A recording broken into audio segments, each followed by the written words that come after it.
तो आज है करवा चौथ, जिसके लिए मैं जा रही हूँ अपने चेहरे पे डेंटिंग पेंटिंग करने। यहाँ पे भी इतना फुर्सत है कि डेंटिंग पेंटिंग भी कर पाती हूँ। यहाँ प्रसाद के लिए कुछ चीज़ें बन चुकी है और कुछ चीज़ें बननी अभी बाकी है। मैं आई थी किचन में किसी और काम से, तो देखा इंडक्शन पे खीर के लिए दूध चढ़ाई हुई है, तो मैं उसको चलाने लगी। उसके बाद मैं यहाँ अपने पैरों में अलता लगा रही हूँ, क्योंकि ये सुहाग के लिए सबसे ज़रूरी चीज़ है।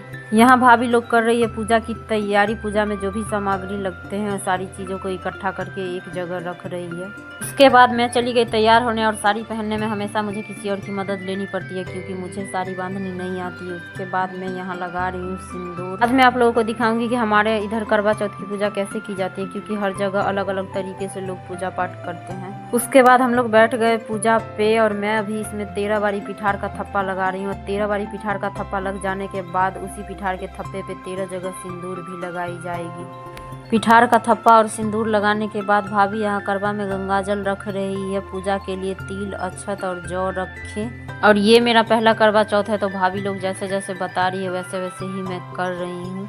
ये घर की बनी हुई प्रसाद है, खीर, पूरी, खजुरिया, बौरी, तरुआ वगैरह। उसके बाद कुछ फल वगैरह भी चढ़ाई जाएगी, जो इस सीजन में मिलता है वही फल सब है। उसके बाद सबसे पहले जल चढ़ाए, फिर प्रसाद के रूप में जो भी फल वगैरह है उसको चढ़ाए। उसके बाद घर की बनी हुई चीज उसका भी भोग लगाना जरूरी है। सारे प्रसाद चढ़ाने के बाद भाभी कथा पढ़ने लगी, हम लोग कथा सुनने लगे। उसके बाद आरती किए, फिर बारी बारी से सब लोग दीप दिखाए।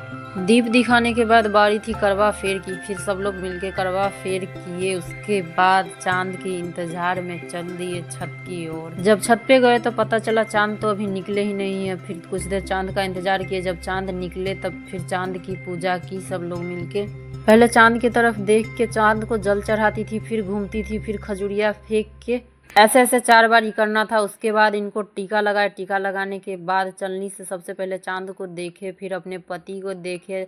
चलनी से चांद और अपने पति दोनों को देखने के बाद बारी थी आशीर्वाद लेने की। उसके बाद मैंने अपने पति से आशीर्वाद लिया। वो आशीर्वाद में इन्होंने क्या दिया ये तो इन्हीं को पता होगा। फिर इन्होंने पानी पिलाकर मेरा व्रत खुलवाए।